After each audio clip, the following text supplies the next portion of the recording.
pessoal, vamos aí para mais uma aula de Direito Ambiental.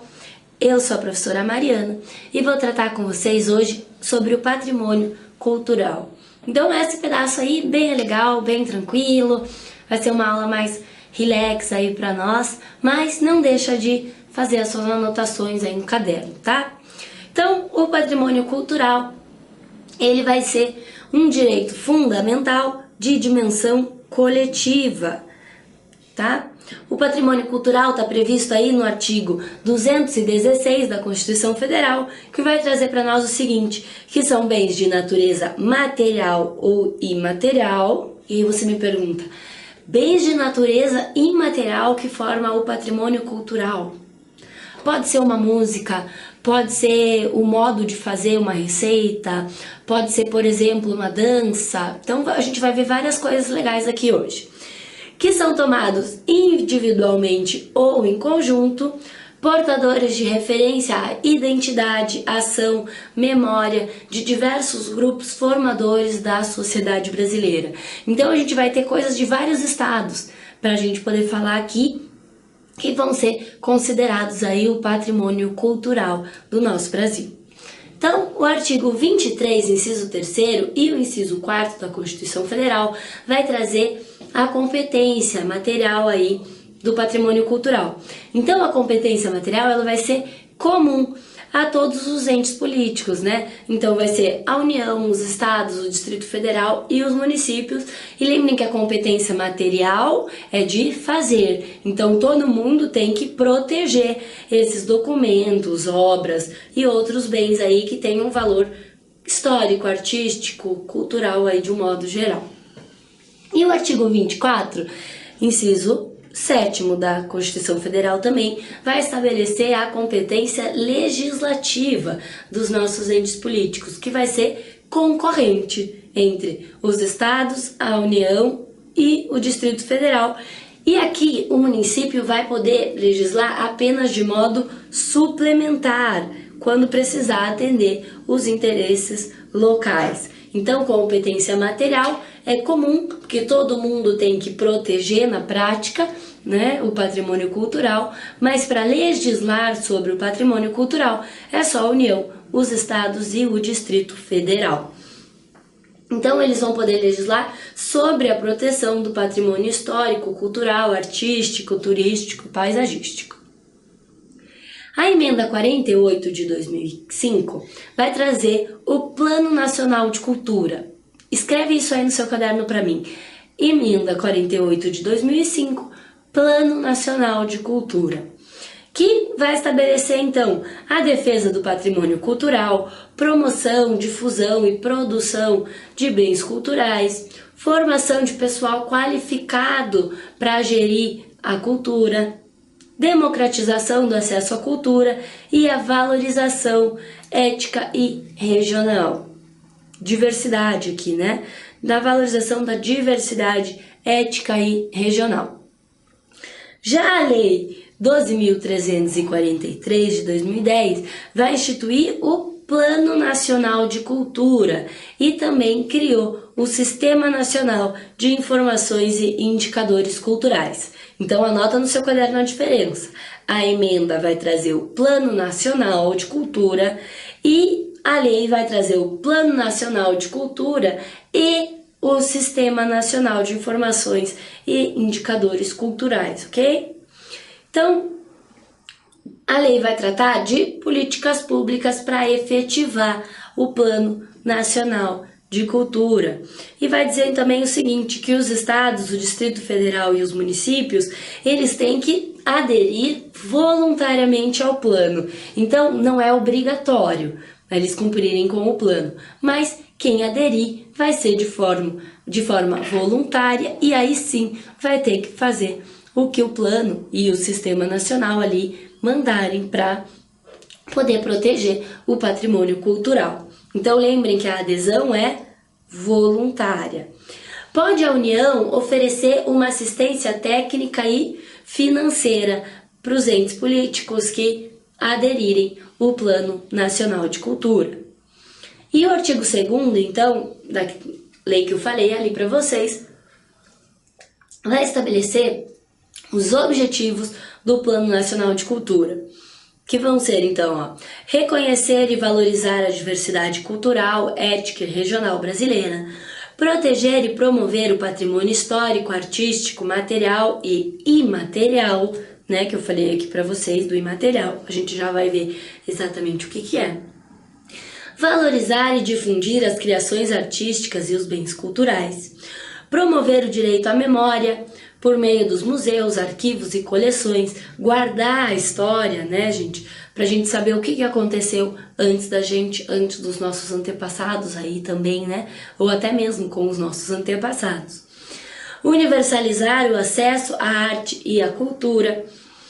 Estimular a presença da arte e da cultura no ambiente educacional. Então, não é simplesmente ver arte e cultura no museu, mas também trazer isso para escola, né, para as crianças crescerem com essa noção aí do que é cultura, do que é memória, do que é arte.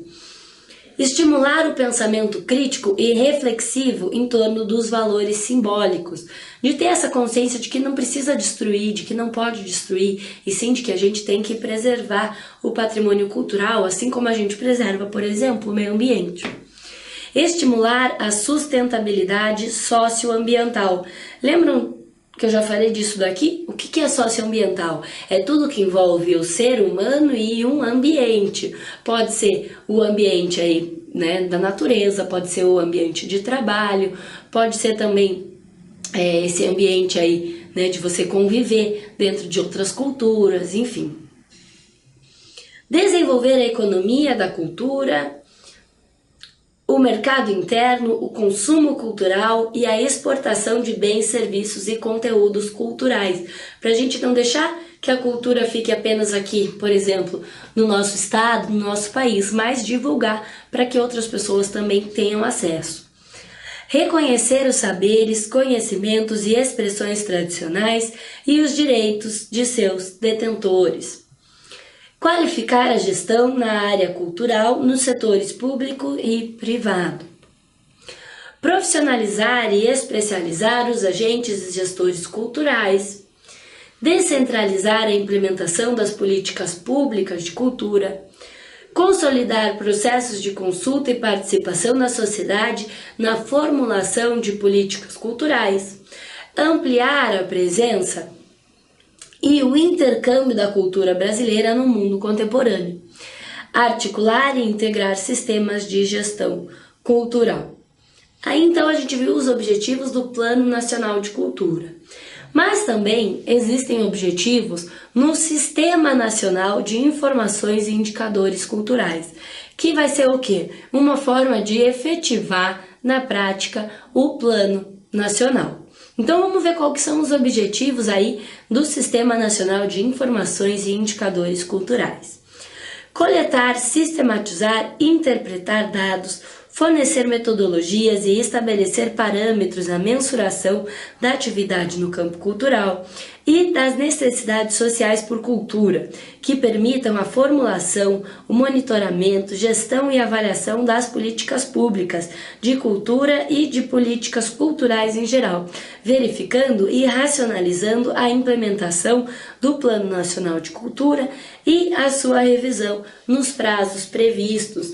Então é uma forma de organizar aí as coisas para que o Plano Nacional seja cumprido. Inciso segundo aqui, ó.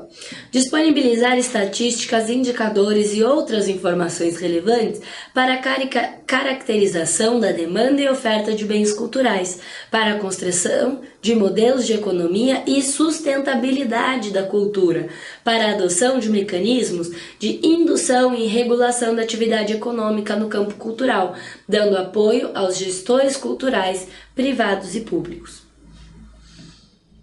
E terceiro aqui, exercer e facilitar o monitoramento e avaliação das políticas públicas. Então, a fiscalização aí das políticas públicas de cultura e das políticas culturais em geral, assegurando ao poder público e à sociedade civil o acompanhamento e o desempenho do Plano Nacional de Cultura, que eu falei para vocês aqui agora há pouco? Que os estados, o Distrito Federal e os municípios, eles vão aderir voluntariamente ao plano. Então, se você não aderiu ao plano, você não aderiu ao sistema nacional. Mas se você aderiu ao plano, você também aderiu ao sistema nacional, ok? Lembram que tinha a emenda 48, a lei, e agora eu trago mais uma emenda para vocês. A gente já vai ter um slide ali para revisar isso. Então, a emenda 71 de 2012, ela prevê o Sistema Nacional de Cultura. Presta atenção aqui, ó. Chama Sistema Nacional de Cultura. E aqui antes, como é o nome para vocês, ó, Sistema Nacional de Informações e Indicadores Culturais, que é o que a lei traz. Mas a emenda 71, vai trazer o Sistema Nacional de Cultura, que tem como fundamento uma política nacional de cultura e o objetivo é promover o desenvolvimento humano, social e econômico com o pleno exercício dos direitos culturais. Que o direito cultural ele vai envolver o quê? O acesso à cultura, o direito de você produzir cultura, de você ter a informação sobre aquela cultura, então vai envolver uma série de direitos. Então vamos revisar aqui, ó. Anota aqui no seu caderno, desse jeitinho que eu coloquei para vocês, para ficar fácil de memorizar. Emenda 48 é o Plano Nacional de Cultura. A Lei 12.343 é o Plano Nacional de Cultura com o Sistema Nacional de Informações e Indicadores Culturais. E a emenda 71 vai ser o Sistema Nacional de Cultura. São coisas diferentes que podem aparecer na prova de vocês lá. A lei tal criou só o Plano Nacional, então criou a lei, criou o Sistema Nacional de Cultura, e aí, por mais que vocês não gravem exatamente qual número, etc., vocês vão saber que emenda fez uma coisa, a outra emenda fez outra, e a lei fez os dois, né? O Plano Nacional e o Sistema Nacional de Informações e Indicadores de Cultura. Quais são as formas de tutela aí desse patrimônio cultural? Que são instrumentos de defesa do patrimônio cultural. Eles estão estabelecidos no artigo 216, parágrafo 1º da Constituição Federal, e ele traz um rol exemplificativo. Quer dizer que o que não tiver ali no rol pode sim ser considerado um instrumento aí de proteção do patrimônio cultural, por mais que ele não esteja elencado ali no artigo 216, ok? Então, vamos aqui estudar as formas de tutela do patrimônio cultural, que são elas, ó, o inventário, o registro, a vigilância, o tombamento e a desapropriação. Então, são 5 formas de tutela que a gente vai estudar agora. Para a sua prova da OAB, eu preciso que você foque aqui comigo no tombamento. É o que costuma cair bastante na prova de vocês, ok? Então, vamos lá. O inventário. Quando a gente pensa em inventário, a gente lembra lá do direito de família. O que que é? Não é escrever todos os bens que a pessoa que morreu tinha para poder dividir entre os filhos? A grosso modo aqui, né? Não vamos entrar na outra matéria, mas só para vocês memorizarem. O inventário aqui no direito ambiental também vai ser uma lista de bens. E vai ser uma lista de bens culturais, materiais ou imateriais, que vai descrever o bem de forma detalhada e pode posteriormente ser alvo do registro, que é outra forma de tutela, e de tombamento ou então da desapropriação. Então, primeiro vai ser o inventário, vamos pensar assim. Depois, esse bem que está lá no inventário pode vir a ser registrado, tombado ou desapropriado. Vamos então aqui para o segundo, para o registro. O registro ele é regulamentado pelo Decreto 3.551 de 2000. O registro, gente, ele só vai tratar de bens imateriais. Meu Deus, como a minha letra fica feia nisso daqui. Não que seja muito bonito, mas fica muito feio, gente. Desculpa aí. Então tá aqui, ó. Bens imateriais. E quais são os exemplos aí do patrimônio cultural de bens imateriais, gente? A capoeira, o samba de rosa, o acarajé, o frevo, o modo de fazer o queijo de Minas. Então tudo isso não tem como a gente pegar e pôr num potinho e fechar, certo? Não é material, a gente não consegue pegar. Então são bens imateriais. Então eu acredito que quando você pensar aí sozinho, dependendo do estado que você for, você consegue achar uma porção aí de bens imateriais. Esses bens imateriais, quando eles forem, registrados, vão passar a ser um patrimônio nacional.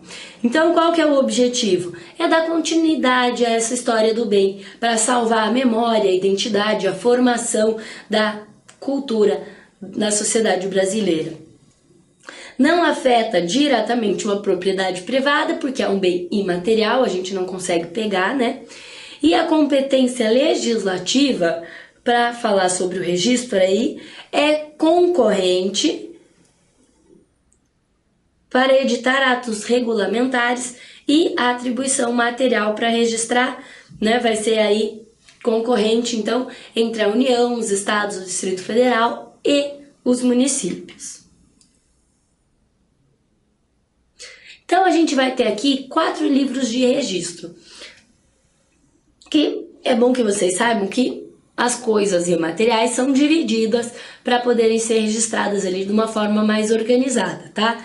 É o livro do registro de saberes, que vai colocar os conhecimentos, modo de fazer, irradiado aí no cotidiano das pessoas. O livro de registro das celebrações, que vai tratar aí de festas, comemorações, rituais que as pessoas faziam ou fazem, que podem caracterizar aí um modo da cultura brasileira. O livro de registros de formas de expressão, que podem ser manifestações literárias, escritas ali, músicas, alguma arte plástica da vida social, enfim. E o livro de registro de lugares.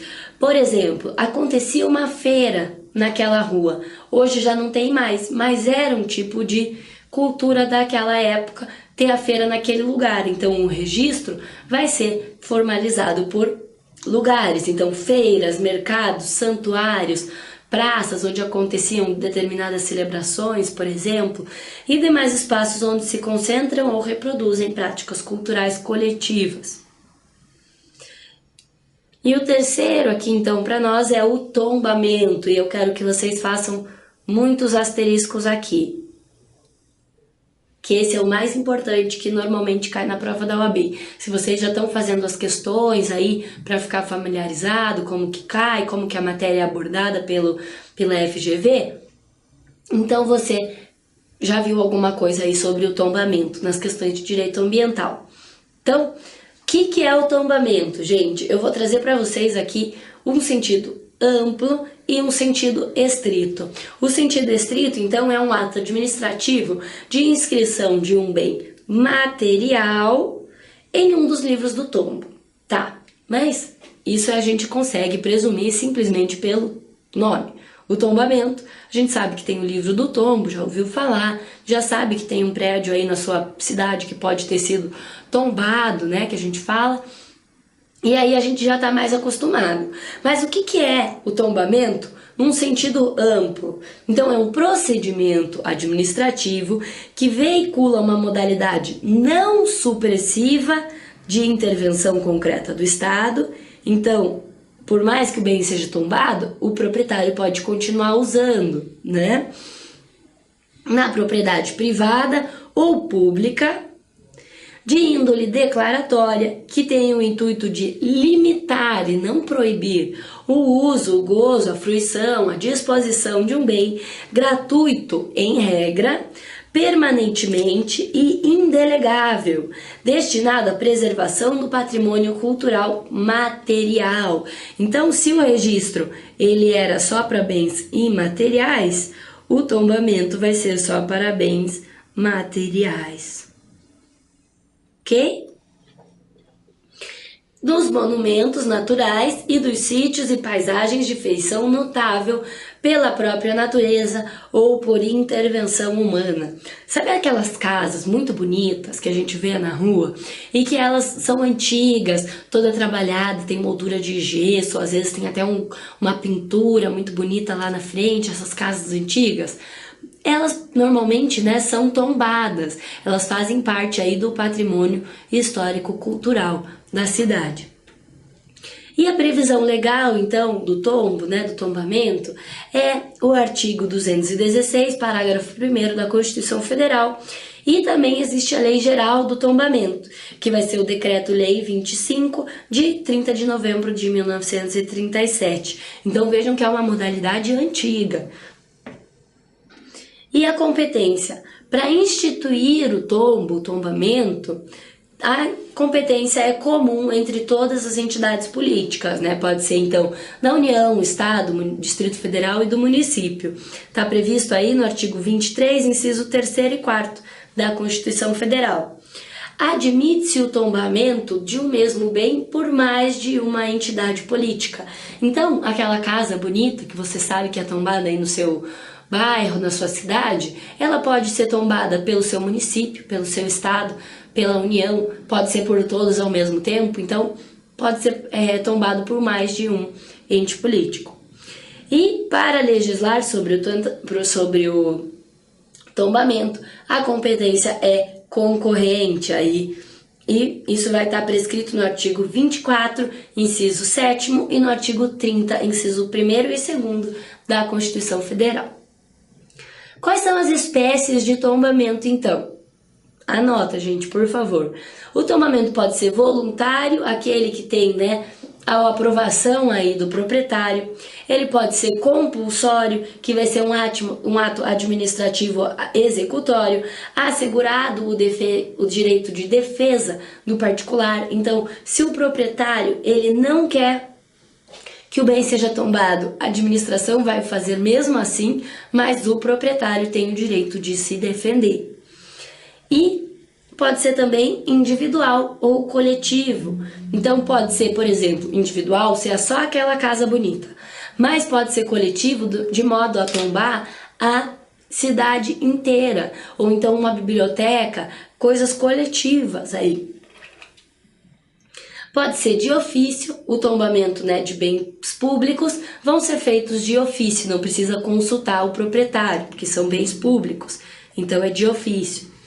Provisório, porque então, antes da gente tombar ele de modo efetivo, pode ter um tombamento provisório, que vai ser uma medida cautelar administrativa que vai proteger o bem até ele ser tombado de modo definitivo.